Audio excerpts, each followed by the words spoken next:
Bonsoir chers amis, soyez les bienvenus, veuillez nous excuser de ces 8 minutes de retard, mais je déteste parler devant des salles pas assez pleines. Donc là, ça va mieux, d'autant plus qu'on avait entassé les gens en salle Georges Franju. Ceux qui ont bien voulu monter sont beaucoup mieux ici. Et à nos amis de Netflix, premier transfert de compétences, remplir les salles, c'est un métier.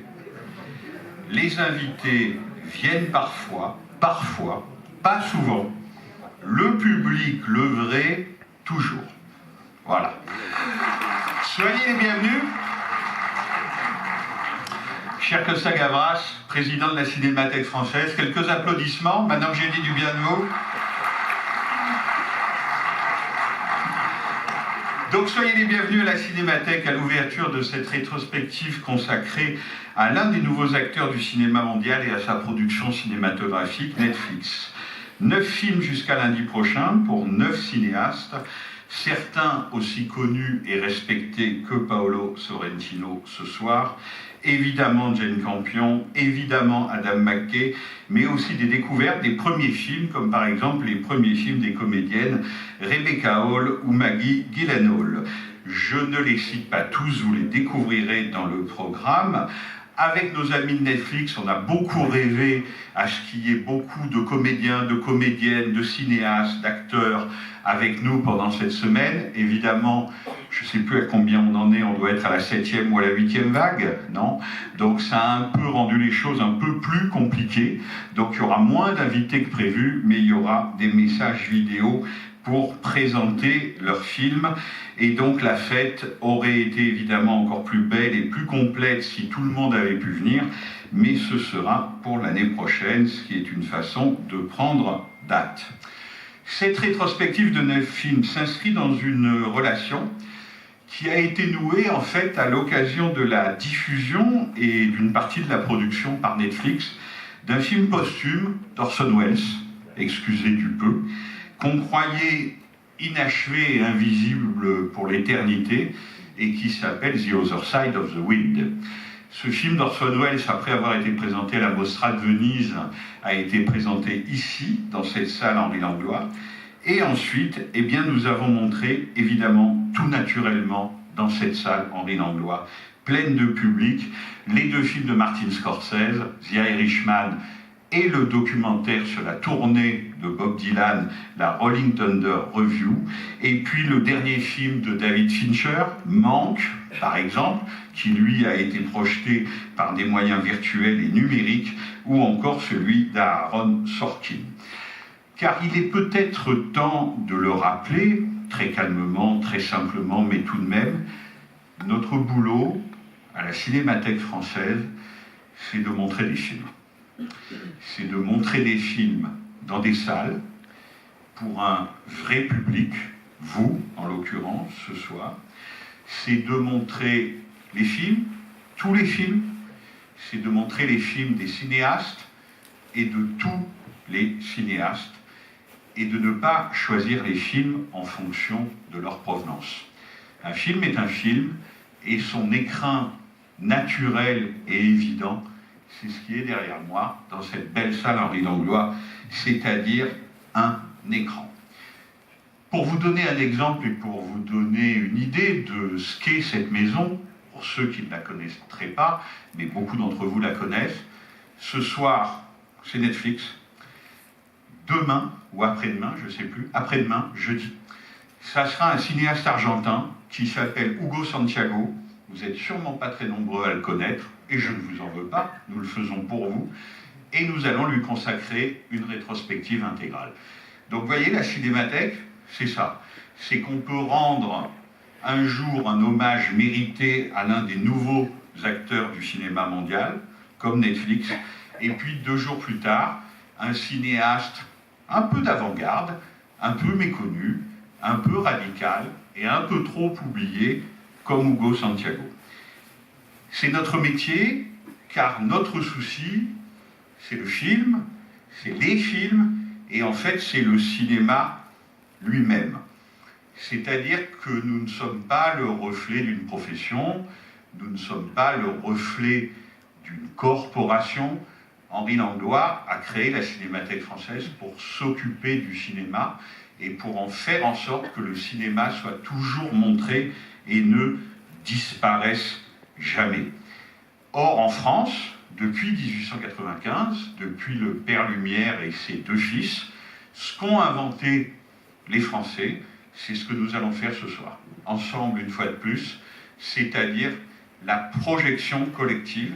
Et qui dit projection collective dit émotion collective. C'est pour ça que la France a inventé le cinéma.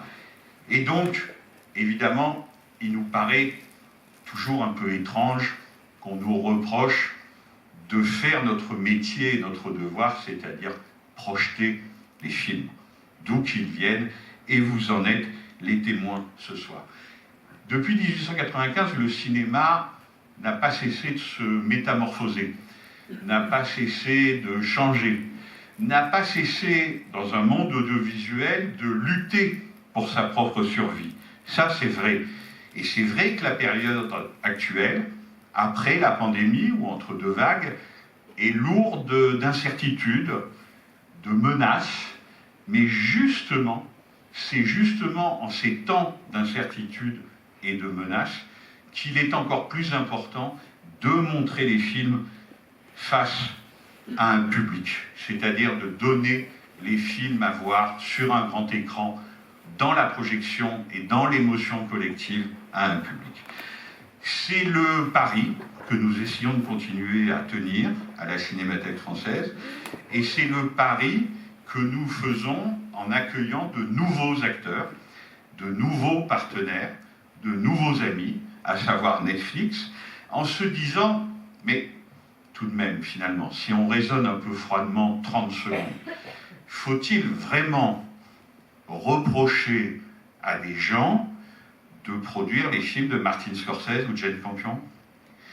Ou faudrait-il se contenter, et que eux se contentent, de produire des séries télévisées que nos enfants, mais je souris parce que je vois des gens dans la salle qui ont l'âge de mes enfants, regardent effectivement chez eux le soir sur leur ordinateur. Nous ne leur reprochons pas, au contraire, nous les accueillons et nous montrons ces films. Parce que nous sommes plutôt pleins de gratitude quand des producteurs, des industriels, des gens, quels qu'ils soient, permettent à Martin Scorsese, à David Fincher, à Paolo Sorrentino ce soir, ou à Adam McKay en fin de rétrospective, de réaliser leurs rêves. Et après avoir réalisé leurs rêves, eh bien, il reste à faire ce que nous sommes en train de faire, c'est-à-dire de montrer leurs films. Donc merci beaucoup d'être là ce soir, et je voudrais que vous accueilliez la vice-présidente de Netflix pour la France et pour l'Europe du Sud, Anne-Gabrielle Doba-Pantanacci.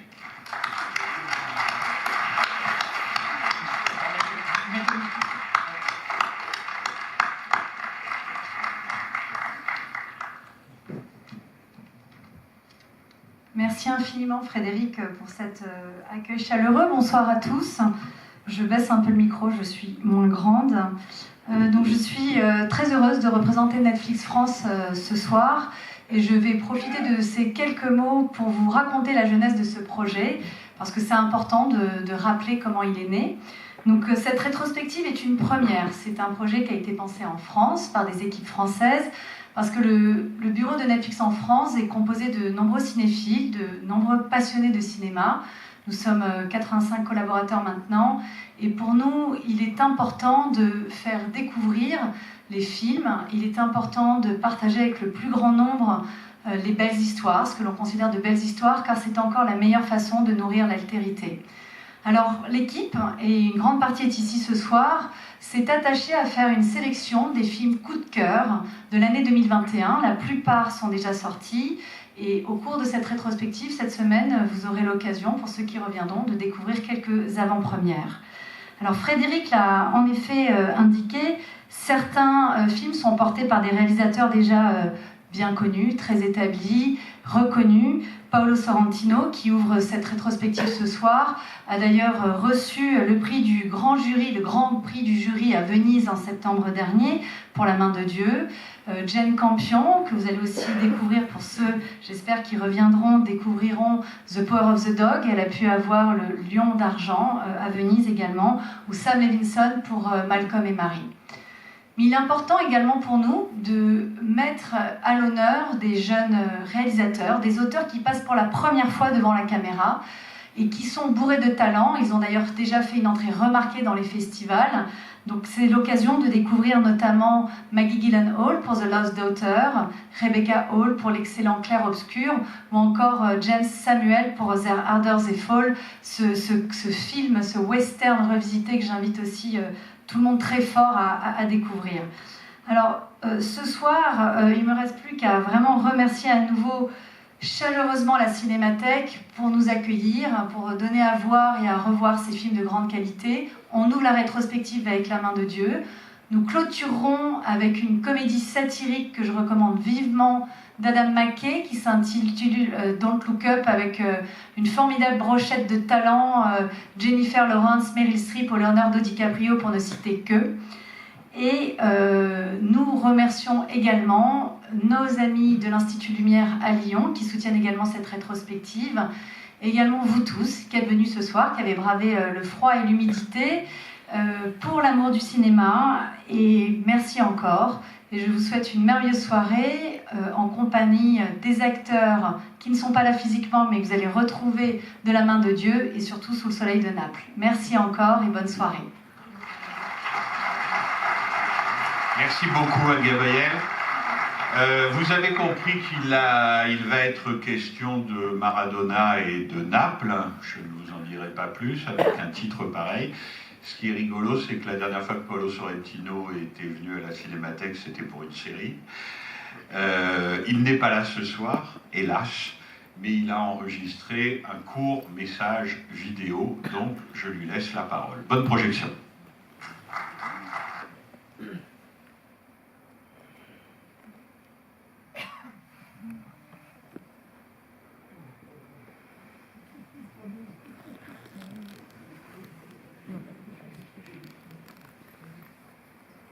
Salve, ciao, mi chiamo Paolo Sorrentino e volevo ringraziare la Cinémathèque francese per proiettare Stato la mano di Dio. Sono molto contento che questo accada, è un film a cui tengo tantissimo e questo è per me un onore e mi rende estremamente felice. La genesi del film risale a un po' di anni fa, molti anni fa, forse più di 10, avevo intenzione di in un primo momento semplicemente di scrivere qualcosa per i miei figli che potessero attraverso una elaborazione dei miei ricordi potessero comprendere anche a cascata le ragioni per cui sono diventato questo tipo di adulto, quindi la sceneggiatura inizialmente non aveva una destinazione cinematografica, era semplicemente qualcosa che volevo che i miei figli leggessero.